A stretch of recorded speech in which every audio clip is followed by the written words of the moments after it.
इस लेक्चर में caste census के रिगार्डिंग डिस्कस करेंगे। ये देखो बहुत दिनों से कंट्रोवर्सी में है, विवाद चल रहा है इसके ऊपर। कुछ पॉलिटिशियन बोलते हैं कि कास्ट सेंसस कंडक्ट होनी चाहिए 2021 की, मतलब जब ये सेंसस जनगणना होती है तो सबकी कास्ट पूछी जाए और उसकी गिनती होनी चाहिए कि किस कास्ट में कितने लोग हैं। और कुछ पीपल इसका अपोज करते हैं। तो इसका कारण क्या, कुछ लोग फेवर करते हैं, कुछ लोग अपोज करते हैं, क्या कारण है ये सब देखेंगे। दूसरा, कास्ट सेंसस है क्या, इसके बारे में जानेंगे। और इससे पहले कौन कौन सी सेंसस जनगणना हुई है जिसमें कास्ट की जो डिटेल वगैरह हमने कंडक्ट कराई थी, तो सारा डिटेल से पढ़ेंगे। देखो, यूनियन गवर्नमेंट ने लास्ट वीक, पिछले हफ्ते सुप्रीम कोर्ट को बोला था कि जो caste based data socio economic caste census हुई थी 2011 में, उसमें कास्ट का डेटा कलेक्ट किया था इंडिया ने कास्ट का डेटा कलेक्ट किया कि कितनी कास्ट के लोग हमारे इंडिया में हैं। कहने का मतलब ये हुआ डिफरेंट डिफरेंट कास्ट में कितने लोग रहते हैं, ये डेटा तैयार किया था, मतलब पूरा डेटा कलेक्ट किया था। लेकिन गवर्नमेंट कह रही है कि जो 2011 की ये सोशियो इकोनॉमिक कास्ट सेंसस हुई थी, ये अनयूजेबल है। अनयूजेबल है, अनयूजेबल का मतलब इसको यूज नहीं किया जा सकता क्योंकि इसमें एरर हैं, इसमें गलतियां हैं, ये गवर्नमेंट का कहना था। लेकिन 2016 में रजिस्ट्रार जनरल और सेंसस कमिश्नर ऑफ इंडिया, ये दो ऑफिस ऐसे हैं जो सेंसस कंडक्ट कराते हैं, मिनिस्ट्री ऑफ होम अफेयर्स के अंदर आते हैं ये। यानी कि जो सेंसस हर 10 साल में होती है, कौन कराता है? मिनिस्ट्री ऑफ होम अफेयर्स, गृह मंत्रालय कराता है। उसी के अंदर ये आते हैं रजिस्ट्रार जनरल और सेंसस कमिश्नर ऑफ इंडिया। तो इन्होंने इन्फॉर्म किया था, एक स्टैंडिंग कमेटी बैठी थी रूरल डेवलपमेंट में, इसने कहा था कि 98.87% जो डेटा कलेक्ट किया था 2011 की सोशियो इकोनॉमिक कास्ट सेंसस में, वो क्या है, एरर फ्री है, उसमें कोई एरर नहीं है, कोई गलती नहीं है। लेकिन गवर्नमेंट का कहना क्या था, ये अनयूजेबल है, हमने यूज नहीं किया क्योंकि इसमें एरर है। तो ये कंट्रोवर्सी चल रही है। अब ये जो डेटा अनयूजेबल है अकॉर्डिंग टू गवर्नमेंट, क्यों है, क्यों कह रही है ऐसा गवर्नमेंट की अनयूजेबल है, यूज नहीं किया जा सकता? इसलिए कह रही है, देखो भाई साहब, 1931 में जब अंग्रेजों का राज था तब कास्ट सेंसस हुई थी। उस देखो तो 1931 तक कास्ट सेंसस ही हुआ करती थी। जब भी सेंसस होती थी जनगणना, तो हर एक कास्ट को इनोमरेट करते थे। इनोमरेट का मतलब ये काउंट करते थे कि कितनी कास्ट में कितने लोग हैं। इसका डेटा भी हम साथ साथ ये लिखते थे जब भी कास्ट सेंसस करते थे। घर घर आपके जाते हैं लोग, कोई भी मान लो अधिकारी होता है, आपके घरों में पूछते हैं कितने लोग हैं, किस कास्ट के हैं, ये सब पूछते थे 1931 तक। तो लास्ट जो कास्ट का डेटा था वो 1931 का था। और 1931 की सेंसस जो हुई थी उसके हिसाब से 4147 कास्ट थी हमारे इंडिया में। कितनी? 4147 जातियां थी हमारे इंडिया में। लेकिन जब ये 2011 की जो सोशियो इकोनॉमिक कास्ट सेंसस हुई, इसमें हमने 1931 से लेके और 2011 तक, इसके बीच में कास्ट का डेटा कभी भी कलेक्ट नहीं किया गया जब भी कास्ट सेंसस हुई। यानी कि हमारा जब देश आज़ाद हुआ 1951 में पहली सेंसस हुई देश आज़ाद होने के बाद, और अब तक 2011 से पहले तक कास्ट का डेटा कलेक्ट नहीं किया जाता था। सिर्फ एससी और एसटी का डेटा मतलब कलेक्ट किया जाता था और किसी कास्ट का नहीं।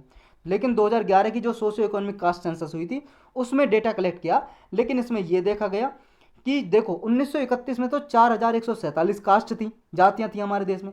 लेकिन 2011 की सोशियो इकोनॉमिक कास्ट सेंसस कराई तो उसमें सामने आया 40 लाख से भी ज़्यादा डिफरेंट कास्ट हैं हमारे देश में।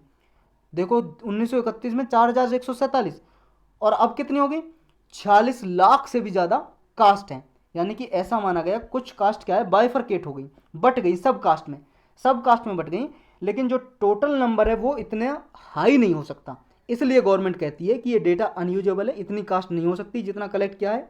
इसका कारण ये भी बताया कि हो सकता है कुछ करप्ट प्रैक्टिस यूज हुई हों। कैसी करप्ट प्रैक्टिस यूज हुई हैं कि जब भी जो भी अधिकारी कास्ट सेंसस करने गया है तो उसने जब कास्ट पूछी है, हो सकता है डिफरेंट कास्ट के लिए, एक ही कास्ट के लिए जगह जगह पे डिफरेंट स्पेलिंग यूज कर ली हो। जैसे मान लो कोई कास्ट है, मान लो कोई कास्ट है, केक कास्ट है, अब केक कास्ट के लिए किसी ने सी ए के लिख दिया, किसी ने सी के लिख दिया, समझ रहे हो, ऐसे डिफरेंट स्पेलिंग यूज कर ली हो, तो ये हो सकता है। या कुछ केसेस में ऐसा हो सकता है जो भी जिससे कास्ट पूछी जा रही है लोगों से, उसने क्या है रिफ्यूज कर दिया हो अपनी कास्ट बताने से। डाइवर्ज करने का मतलब ओपन करना, किसी चीज़ को बताना, तो उसने बताने से बना कर दिया हो, तो उन्होंने अपना आप कोई कास्ट लिख ली हो, तो ऐसा हो सकता है।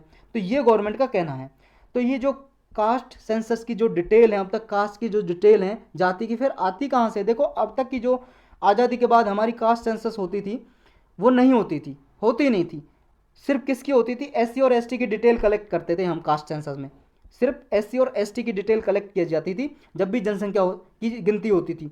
लेकिन 2011 में जो सोशियो इकोनॉमिक कास्ट हुई थी उसमें 1931 के बाद पहली बार, 1931 के बाद 1931 तक तो सारी कास्ट होती थी, लेकिन 2011 में पहली बार सारी कास्ट का हमने डेटा लिया, कलेक्ट किया।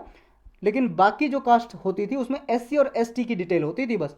एससी और एसटी में जो कम्युनिटी आती हैं उनकी डिटेल होती थी, वो भी सेल्फ डिक्लेरेशन, जो अपने आप जो बताएंगे कि भाई हम एससी में, एसटी में, तो उनका डेटा कलेक्ट किया जाता था। जो अब तक बैकवर्ड क्लास कमीशन है वो वेरियस स्टेट में डेटा कलेक्ट करता था, बैकवर्ड क्लास में कौन कौन सी आती हैं, कि उनका अलग अलग स्टेट में कलेक्ट करते थे, कंडक्ट कराते थे काउंटिंग।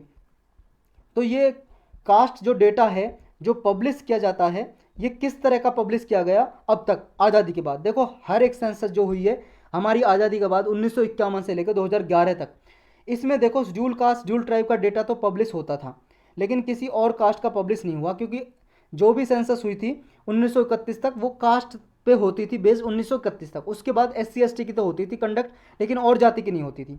लेकिन 2011 की जो सोशियो इकोनॉमिक कास्ट है इसमें सारा डेटा कलेक्ट किया गया सारी कास्ट का। मेजर एक्सरसाइज मानी जाती है ये। सोशियो इकोनॉमिक स्टेटस पता चला इसमें हर एक कम्युनिटी का। इसमें दो कंपोनेंट थे, एक तो था रूरल और अर्बन हाउस होल्ड। रूरल मतलब ग्रामीण विलेज एरिया, गांव के एरिया, अर्बन मतलब शहरी क्षेत्र में जितने भी घर थे उनके बारे में डेटा कलेक्ट किया गया। और दूसरा कास्ट सेंसस हुई इसके साथ साथ। 2011 की सोशियो इकोनॉमिक कास्ट सेंसस की बात कर रहे हैं हम। दो कंपोनेंट थे, रूरल अर्बन हाउस होल्ड में कितने घर हैं, कितने उनके मतलब क्या पॉपुलेशन है, और एक कास्ट सेंसस हुई। लेकिन जो पहली कंडीशन इकोनॉमिक कंडीशन लोगों की, वो तो हमने देखो रिवील कर दी, पब्लिश कर दी गवर्नमेंट ने। यानी कि जो पहला कंपोनेंट था सोशियो इकोनॉमिक कास्ट सेंसस 2011 में, रूरल हाउस होल्ड की जो रैंकिंग है, कितना डेटा है, कितना कंडीशन है, कैसी है, वो तो सब हमने रिलीज कर दी। लेकिन जो कास्ट डेटा है वो गवर्नमेंट ने अभी तक 2011 की सेंसस का अभी तक रिलीज नहीं किया है, पब्लिक में अभी तक जारी नहीं किया है। तो देखो कास्ट, ये कास्ट सेंसस और जो मतलब सेंसस, नॉर्मल सेंसस जो जनगणना होती है, और सोशियो इकोनॉमिक कास्ट सेंसस में डिफरेंट क्या है, क्या डिफरेंस है, अंतर क्या है। देखो अंतर ये है, जो सेंसस नॉर्मल होती है जनगणना, उसमें क्या है इंडियन पॉपुलेशन को काउंट किया जाता है बस, कितनी पॉपुलेशन है। लेकिन सोशियो इकोनॉमिक कास्ट सेंसस में आइडेंटिफाई किया जाता है जिसको स्टेट सपोर्ट करता है वो बेनिफिशियरी कौन कौन है। यानी कि जो ऐसे बीपीएल फैमिलीज में आते हैं, पुअर पीपल है, या एससी एसटी हैं, ओबीसी कम्युनिटी के हैं, या किसी भी कम्युनिटी के जिनको गवर्नमेंट फायदा देती है अलग से, तो ये कितना है ये भी पता चलता है सोशियो इकोनॉमिक कास्ट सेंसस में। जो सेंसस की जाती है, हमारा एक एक्ट है 1948 का, सेंसस एक्ट 1948, इसके द्वारा कंडक्ट की जाती है। और कौन कराता है, सेंसस कमिश्नर ऑफ इंडिया और रजिस्ट्रार जनरल, ये मिनिस्ट्री ऑफ होम अफेयर्स के अंदर आते हैं, ये कराते हैं।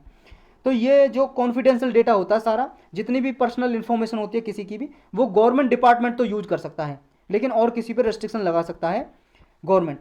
तो इसके प्रो क्या होते हैं, जो बहुत सारे जो डिमांड कर रहे हैं कि कास्ट सेंसस होनी चाहिए 2021 की जो हो रही है, इसके क्या क्या प्रो हैं, मतलब बेनिफिट क्या है, फायदे क्या हैं।